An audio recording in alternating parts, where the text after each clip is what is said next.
कताल MLA नि बारजानावी समय तांखा MLA कताल दीपक मजुमदार 7 रामनगर विधानसभा केंद्र व कताल एमएलए नि बारजाना हई समय तांखा कताल एमएलए अंजाक दीपक मजुमदार काशा पान्दानी बिसिंगति स्रां सालो दीपर जराव पान्दा फाइ मानजाका हास्तिनी मंत्री अकरा डॉक्टर मानिक शाह मानजाखा विधानसभानि स्पीकर विश्वबंधु सेन नखबै डेपुटी स्पीकर तै जुदा जुदा आदंग्रक स्रां सालो कताल एमएलए नि बारजाना हई 7 रामनगर विधानसभा केंद्र व कताल एमएलए नि बारजाना हका एमएलए कताल अंजाक दीपक मजुमदार त्रिपुरा लेजिस्लेटिव एसेम्बली समय तांखा कताल एमएलए नि बारजाना हानाय एमएलए दीपक मजुमदार और सालो बनो एमएलए नि समय तांग्रुई बनो लामसुकलाइखा যত বিধানসভানি তাঙ্করা আদংর খুবই আনন্দের বিষয়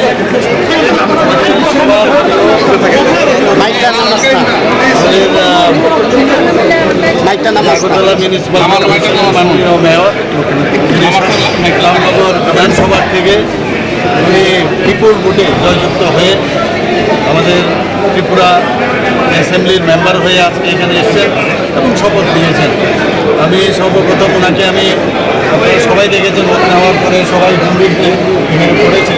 ওনাকে আমি স্বাগত জানাচ্ছি, ওনাকে শুভেচ্ছা জানাচ্ছি এবং আগামী দিন এই অ্যাসেম্বলির আরও বেশি করে তার সমৃদ্ধি হবে ওনার সহায়তায় আমি নিশ্চিত এবং ওনাকে আবার ওয়েলকাম মন্ত্রিসভার সম্প্রচার করার কোনো বলবো যে খুব ভালো লাগছে। আমার রাজনৈতিক জীবনে নতুন একটা অধ্যায় শুরু হয়েছে। ত্রিপুরা রাজ্য পবিত্র বিধানসভা আমি ঢুকলাম আনুষ্ঠানিকভাবে আজকে। আমার যেমন রামনগর থেকে যারা আমাকে নির্বাচিত করেছেন, আমাকে আশীর্বাদ করছেন কাজ করা, তাদের প্রতি আমার কৃতজ্ঞতা রইল। পাশাপাশি সারা রাজ্যের জন্য কাজ করার বা উন্নয়ন অংশীদার হওয়ার সুযোগ পেয়েছি, সেই কারণে আমার খুব ভালো লাগছে। না, প্রায়োরিটি বলতে তো আমাদের সরকার, আমাদের দল সবসময় কিন্তু রাজ্যের উন্নয়নের দিকে সবসময় আমরা লক্ষ্য রাখি। আমাদের প্রথম কাজ হবে, আমি যেমন রামনগর বিধানসভা নির্বাচিত, রামনগর বিধানসভার উন্নয়ন, পাশাপাশি সারা রাজ্যের উন্নয়নের সঙ্গে আমি নিজেও অংশগ্রহণ করি।